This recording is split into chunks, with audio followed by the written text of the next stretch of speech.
今回は USC 史上最高の天才、ジョン・ジョーンズの紹介をしたいと思います。ジョン・ジョーンズです。MMA 戦績26勝1敗、UFC 戦績20勝1敗、アメリカ合衆国出身の34歳、元 USC ライトヘビー級王者です。プロデビューからわずか3年で UFC 史上最年少記録の23歳8ヶ月で UFC 王座を獲得しております。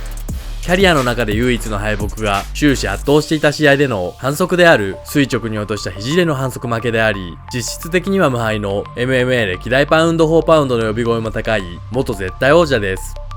ずば抜けた身体能力とヘビー級も含め USC で最長の215センチのリーチを生かした打撃で相手をフィニッシュに追い込み、キャリアを通してノックダウンはおろか打撃が効いてぐらついた経験もありません。現在の MMA において使う選手が増えているスピニングバックエルボーや関節蹴りを MMA では誰も使っていなかった2008年頃からジョーンズは使用しており、独創的な打撃技の基本は YouTube で独学したと話しております。またレスリングをバックボーンに持ち 95% に達するテイクダウンディフェンス能力と強烈なテイクダウン能力、関節技にも長け、長い腕を生かした締め技では何人ものファイターからキャリア初の一本負けを奪っている全局面においてとんでもないレベルのオールラウンダーです。現在 NFL の選手である兄の影響で14歳の時にレスリングを始め、高校時代にはニューヨーク州大会で優勝。高校卒業後はスカウトを受け大学に入学し、レスリングでは2006年に全国大会で優勝。NJCAA でオールアメリカンに選出されるなどレスリングで輝かしい実績を残しました。しかし恋人の妊娠が発覚し、急遽お金が必要になったため20歳で大学を中退し、大金を稼ぐために MMA を始めました。 MMA を始めて数ヶ月後に初めて MMA の試合に出ると3ヶ月間で6試合に出場しました。6試合全て圧倒的な差を見せつけて全フィニッシュ勝利を挙げ、ローカル団体でライトヘビー級王座を獲得。MMA 初試合からわずか3ヶ月後の2008年8月、驚異的なスピードで USC と契約を果たしております。2008年8月 USC デビュー戦では同じく USC デビュー戦で MMA5 戦全勝のアンドレ・スマンオンと対戦し判定勝ち。2009年1月、後に UFC 殿堂入りをするステファン・ボナーと対戦し、スピニングバックエルボーでダウンを奪う場面も見せ圧勝して判定勝ち。2009年7月、後に日本のドリームでゲガール・ムサシと対戦したジェイコー・ブライエンと対戦し、タックルにギロチンを合わせて一本勝ち。2009年12月、マット・ハミルと対戦し、マウントポジションから1分以上パウンドと肘打ちをヒットさせ続け、フィニッシュ寸前まで追い込んでおりましたが、反則となる垂直に落とす肘打ちを顔面に放ってしまい、ハミルは続行不能。ジョーンズは反則で失格負けとなり、キャリア10戦目で初黒星を経験しました。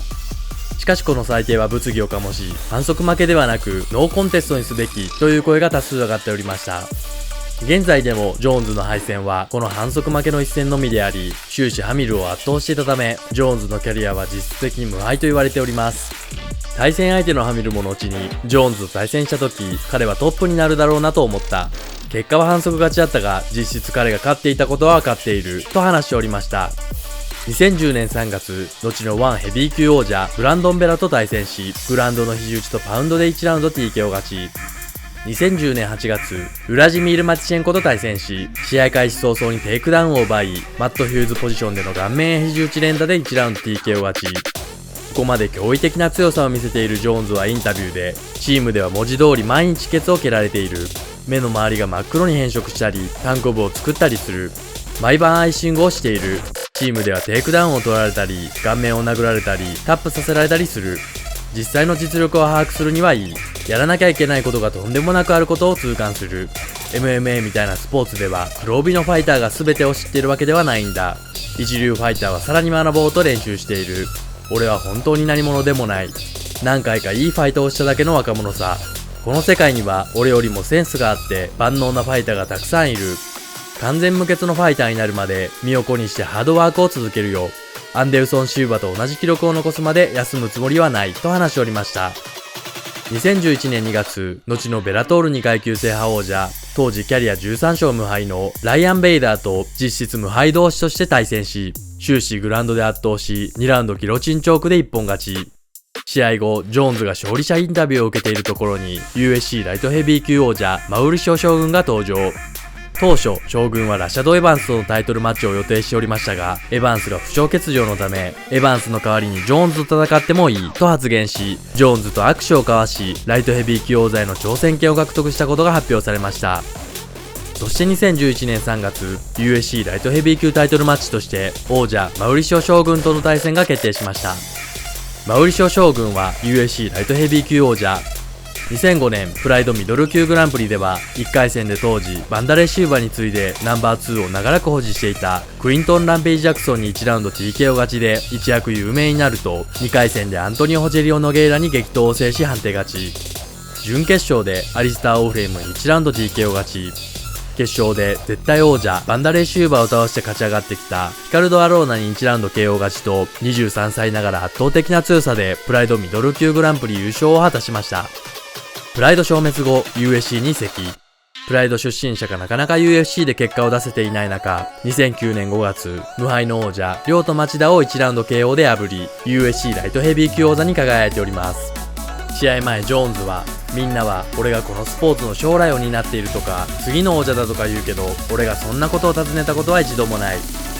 だけど彼らは彼らなりの根拠をもとにそう言っている。それが俺をやる気にさせて厳しい練習に耐えさせてくれてるんだと思う。とても大きな期待だけどそれに応えたいんだ。俺はまだ23歳でまだ3年しかトレーニングしていない。それが不安要素になっている。とにかくハードな練習をして力尽きたと思ってもさらにもう1セット練習する。それが自分のためにもなるし家族を守ることになるとも信じている。突き詰めて言えばそのためだけに俺はこのスポーツをやっているんだと話しておりました。試合はグラウンドではパウンドと肘打ち、スタンドではスピニングバックエルボーをヒットさせるなどあらゆる局面でジョーンズが一方的にダメージを与え、3ラウンド左ボディブローで将軍をひるませたところに左膝蹴りで追撃してダウンを奪い TKO 勝ち。ジョーンズは USC 史上最年少となる23歳8ヶ月で USC ライトヘビー級王座獲得に成功しました。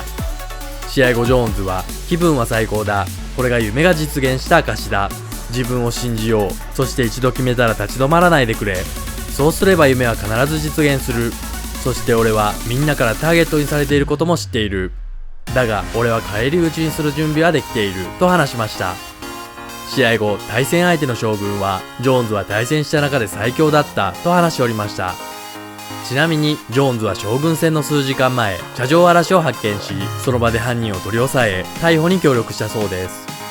2011年9月、初の防衛戦としてクイントン・ランページ・ジャクソンとの対戦が決定しました。クイントン・ランページ・ジャクソンは元 USC ライトヘビー級王者。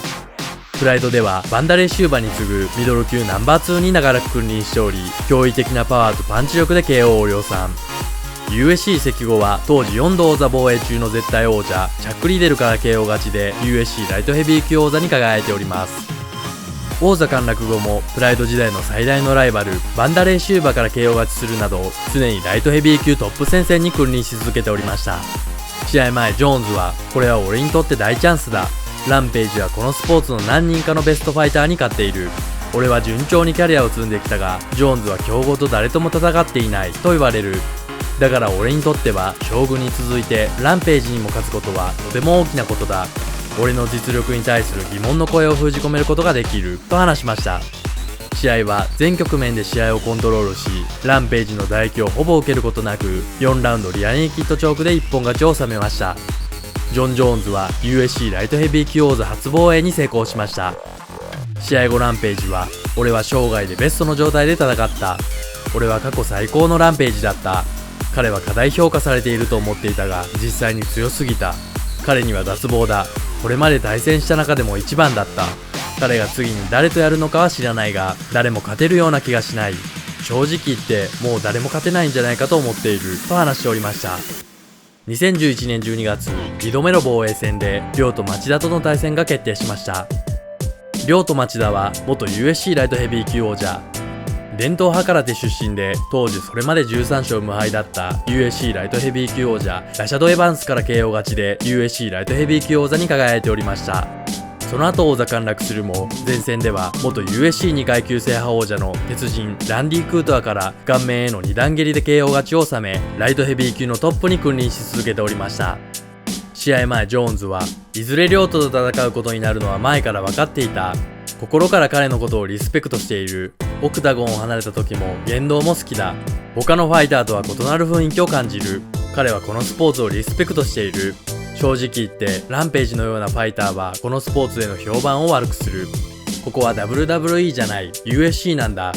互いに罵り合う必要もない。リョウトは素晴らしい対戦相手だし、男の中の男だし、戦略家だ。動きが読みづらいし、スピードが速いと思う。しかし俺はリョウと町田に勝つ。長期政権を築くことが俺の宿命だと思っていると話しました。試合はグラウンドでの肘打ちで町田の顔面をカットさせ、2ラウンドにスーパーマンパンチで前のめりにダウンした町田の首をすかさず取り、スタンドでギロチンチョークで捉え、町田は失神。町田からキャリア初の一本負けを奪い、ジョーンズは2度目の王座防衛に成功しました。試合後ジョーンズは、世界中の子供を失望させたくない。タイガー・ウッズみたいなクレイジーなスキャンダルを犯したくない。アスリートとして試合に勝利していくことに専念する。俺をここまで育ててくれた格闘技に没頭したい。勝ち続けてベルトを防衛していくことが重要なんだ。GSP はいつも自分は王者として戦っているんじゃない。功績を上げるためにやっているんだという。そんなことを言うには俺はまだ若すぎるけど、考えてみればすでにそのために戦っているところもある。そういった事実が俺を貪欲にしているのだろうと話しました。2012年4月、3度目の防衛戦でラシャド・エバンスとの対戦が決定しました。ラシャド・エバンスは元 USC ライトヘビー級王者。リョウと町田に王座を奪われるも、その後4連勝で再び王座挑戦にたどり着いております。またジョーンズとはジャクソンズ MMA 所属だった元チームメイト。かつては兄弟のように親しかったそうです。2009年に王座を失ったエバンスは2011年に将軍への王座挑戦権を得るも怪我で実現せず、エバンスの代役で出場した同門のジョーンズがライトヘビー級王座を獲得し、そこから関係がこじれていきました。将軍戦後、ラシャド・エバンスは、俺はジョーンズとやらないといった覚えはない。俺たちは一緒に練習している。だがジョーンズはベルトを取った。そして俺はそれを取りに行かないといけないと発言。それに対しジョン・ジョーンズは、俺たちはチームメイトだし、対戦しないといけないのなら最悪だ。だがこれは夢でもある。俺はそうなると信じているし、自分のやるべきことはやらないといけないと話しました。その後もジョーンズはエヴァンス戦に対して、USC ファイターとして生きていくのであれば、デイナ・ホワイトの世界に入らなければならない。そして俺はデイナのことをとても尊敬しているし、彼がどうしてもやりたいということはやるべきだと思う。俺もラシャドもそのことでクビになりたくはない。俺たちにとって極めて厄介な問題だ。ラシャドと俺は共通点も多い。互いにアフリカ系アメリカ人の家庭で育った若い男だ。互いに歌を歌うのが好きだ。互いにエリート MMA ファイターだ。共通点が多いだけじゃなく、俺たちは本当に仲が良かった。ここは他にも多くの強豪ファイターと対戦できる世界だ。そしてみんなも知ってる通り、俺たちは動物じゃない。俺たちは友達だ。俺たちは人間だ。俺は自分のチームメイトと対戦するのは嫌だ。絶対に自分からやりたいとは思わないと話しておりました。しかしその後、ジョーンズは USC からエヴァンス戦のオファーを受託。そこから2人の間で因縁が生じ、エヴァンスはチームを移籍し、絶戦を繰り広げる形となってしまいました。試合前、メディアに出演した際、ジョン・ジョーンズは、ラシャドに同情の余地はない。ラシャドはジャクソンズ MMA を離れる時にもっと俺に集中してくれるジムが必要だといったことを覚えている。そしてブラックジリアンを作った。君は横兵だし、利己的だし、自己中心的だ。君は俺のことをこき下ろすことが最大の目標で、そのことしか考えていない。自分の実力はライフスタイルに現れる。俺は何も間違ったことをせず、夢を追い続けてきた。誰のことも侮辱してこなかったし、軽視もしてこなかった。誰かを裏切ることもなかった。俺はこのチームに来て、コーチの世話をして、チームの面倒を見た。俺は勝ち続けて強くなった。だがラシャドは、もっと強くなるために自分のジムを作ると言って出て行った。それに対して同情の余地はないと話すと、エヴァンスは、そこがお前がまだ若くて甘いところだ。俺はお前と戦ったことがないんだぞ。俺はミドル級に転向するつもりだった。俺はお前がベストになれるよう手伝うつもりだった。問題が起きた真相は、お前が俺と戦いたかったということだ。そして戦うことになった。それが結論だ。お前は俺を倒さない限りは真のチャンピオンになれない。ベルトを持っていたとしてもまだチャンピオンではないと話すと、ジョーンズは、君はランページ相手にフィニッシュ寸前まで行きながら長くしょっぱい試合をした。俺はランページをフィニッシュしたがチャンピオンじゃないというのか。リョウと町田は君をノックアウトした。俺はその亮とフィニッシュしたのにチャンピオンじゃないというのか。俺は君に4月全く同じことをするつもりだと話しました。試合前の計量から互いに激しい睨み合いを見せ、因縁のこの試合は試合前からとんでもない注目を集めました。試合はスタンドの攻防でエヴァンスを寄せつけず、肘打ちでぐらつかせるなど終始圧倒して判定勝ち。元チームメイト同士の因縁の対決を制し、ジョーンズは3度目の王座防衛に成功しました。試合後、ラシャド・エヴァンスは自分の動きをさせてもらえなかった。俺はタイミングを測ってテイクダウンを狙っていたが、毎回捕まってしまった。厳しかったし、長かったし、イライラさせられた。唾液を当てられるたびにどれだけ痛いか悟られるわけにはいかなかった。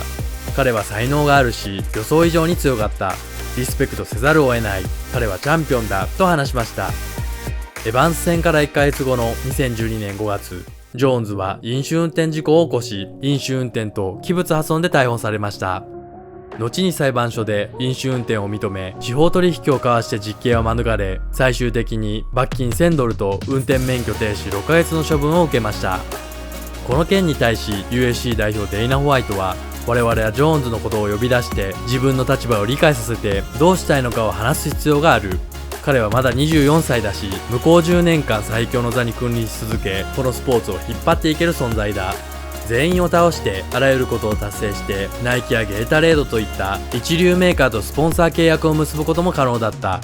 なのに彼は道を踏み外したいのか。その道には自分のポテンシャルを生かせなかった優秀なファイターが散乱していると話しました。ここまでアスリートとして完璧なキャリアを送ってきたジョン・ジョーンズでしたが、ここから徐々に歯車が狂い始めます。前編は以上です。後編ではジョーンズの防衛戦、度重なる不祥事、コーミエとの因縁、またしても不祥事、そして現在までを紹介します。いいね評価、チャンネル登録、コメントよろしくお願いします。